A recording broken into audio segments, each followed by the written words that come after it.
I decided that it's time for me to maybe tell you a little bit about myself. I know that some people have been asking me, and so I was thinking, how do I put this across? So I decided to just make a small video. Maybe I can be whispering a little bit, mostly softly speaking, and I hope this will work as well, because obviously my attention's not gonna be purely on you, it's gonna be on myself. So I hope you're gonna accept that for today.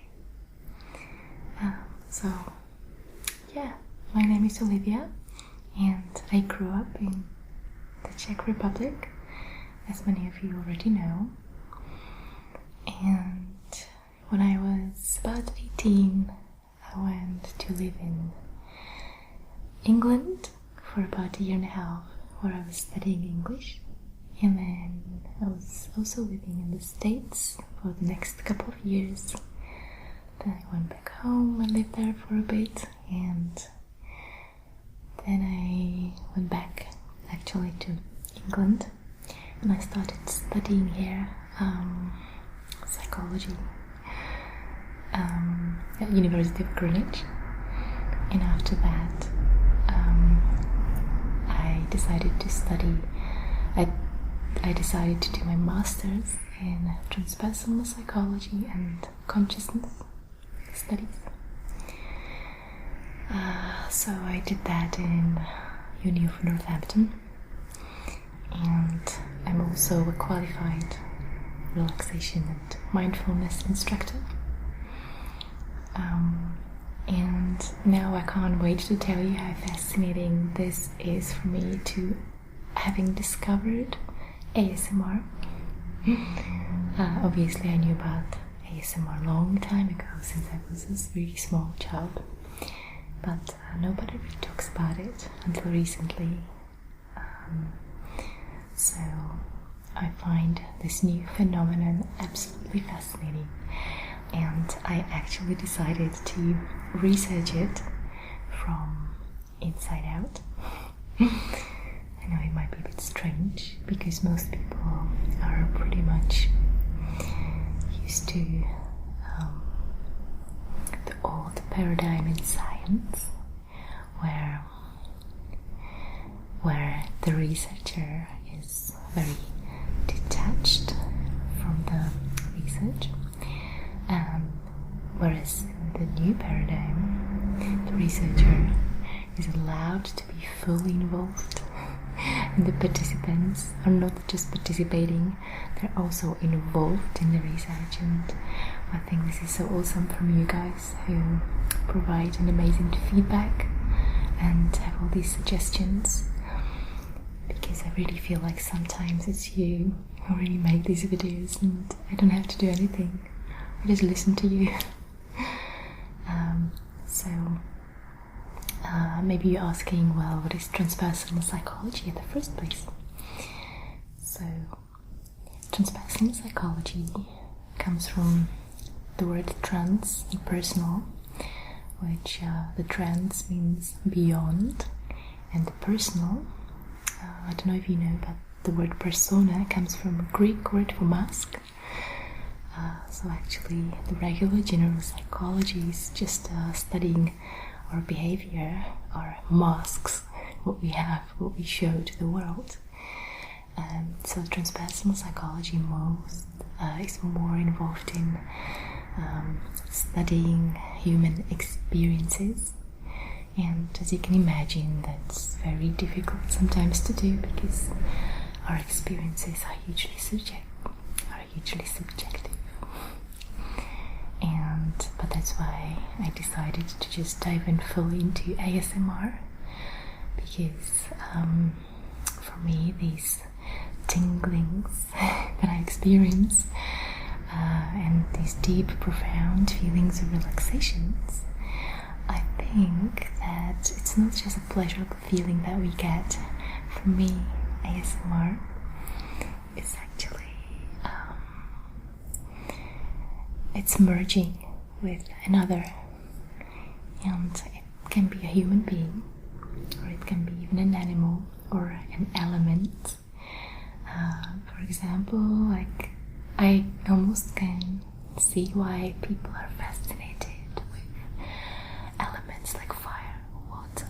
Like they can be looking at fireworks or big waves in the ocean and get really relaxed and maybe even perceive the very first stage of ASMR, because I identified there is few stages and the last stage obviously are the full-blown head tingles, but I think there is many stages even before that. And also I have been teaching lucid dreaming, so for me, I don't know if you're familiar with lucid dreaming, but sometimes it's the ability to stay conscious within your dream state, and sometimes people experience, and well, I experience those tinglings, almost like vibrations, but they're whole body vibrations, when you stay conscious in the transition between the waking and sleeping state. And I recently had a lucid dream and I've experienced these vibrations of tinglings, and they were identical to my ASMR tinglings, and I was really observing them very closely. And I think there is something so particular about how are we humans able to experience sensations in such ways.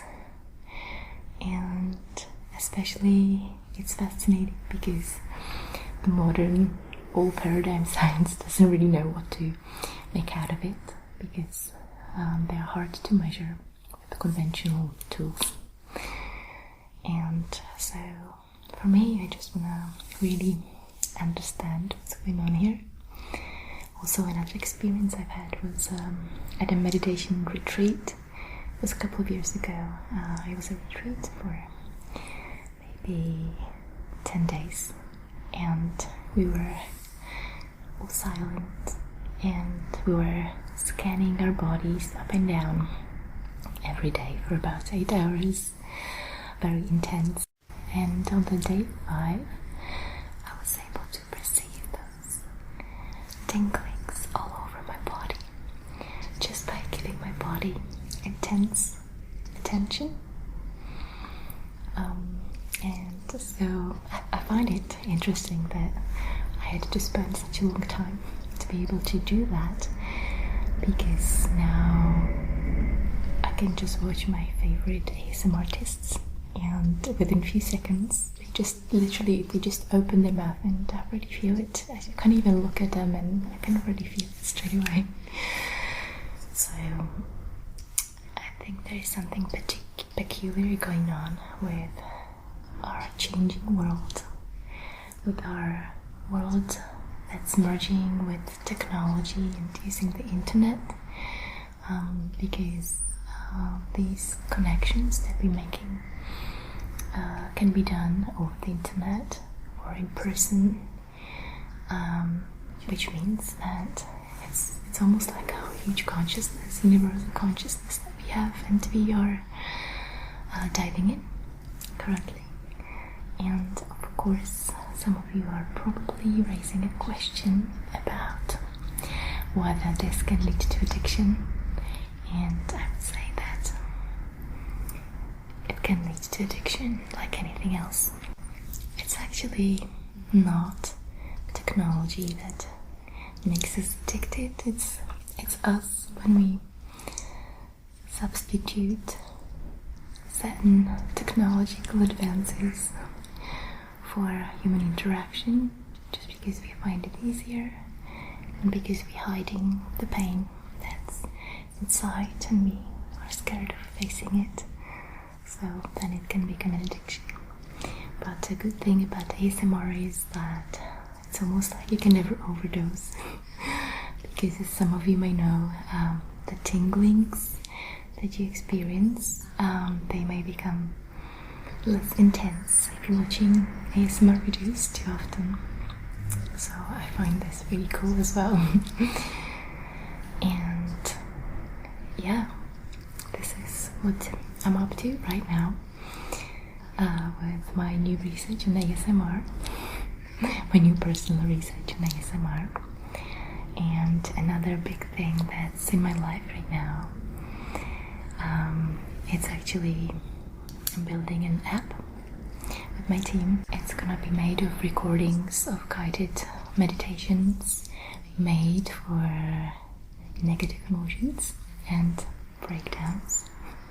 So I find it very powerful when people actually, when they do feel emotionally triggered, angry, or if you're really down, instead of avoiding those feelings, which we normally do, they can actually start feeling them, and I will provide the guidance through which they can actually sustain their attention within that space, and so they will build their resilience.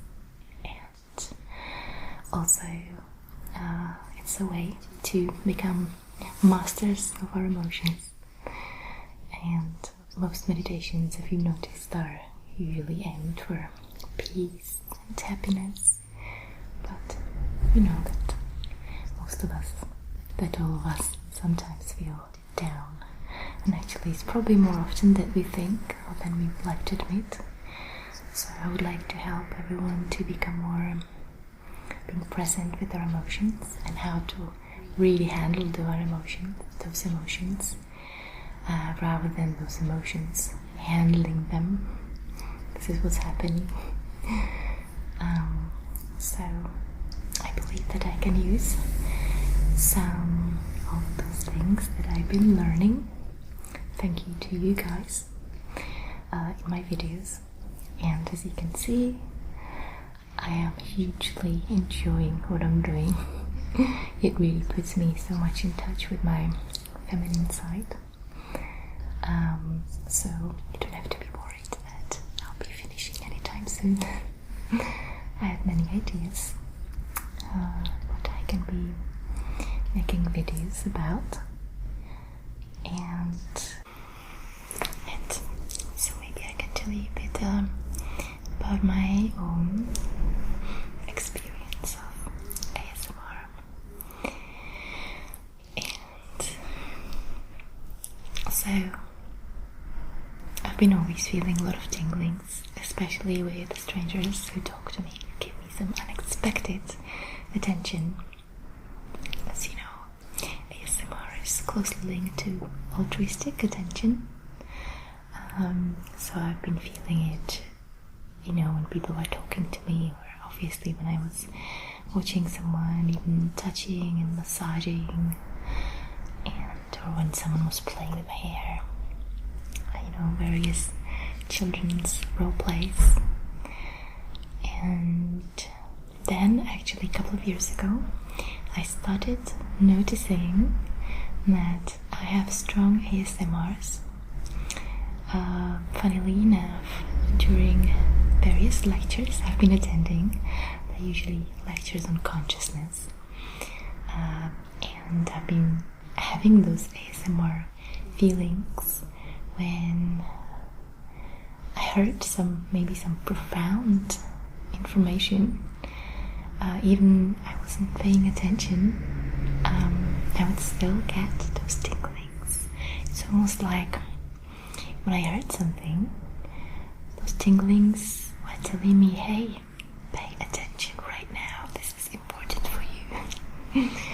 And someone told me recently that they get ASMR when they watch some good films like Matrix, for example, or in a cinema. That's pretty common as well.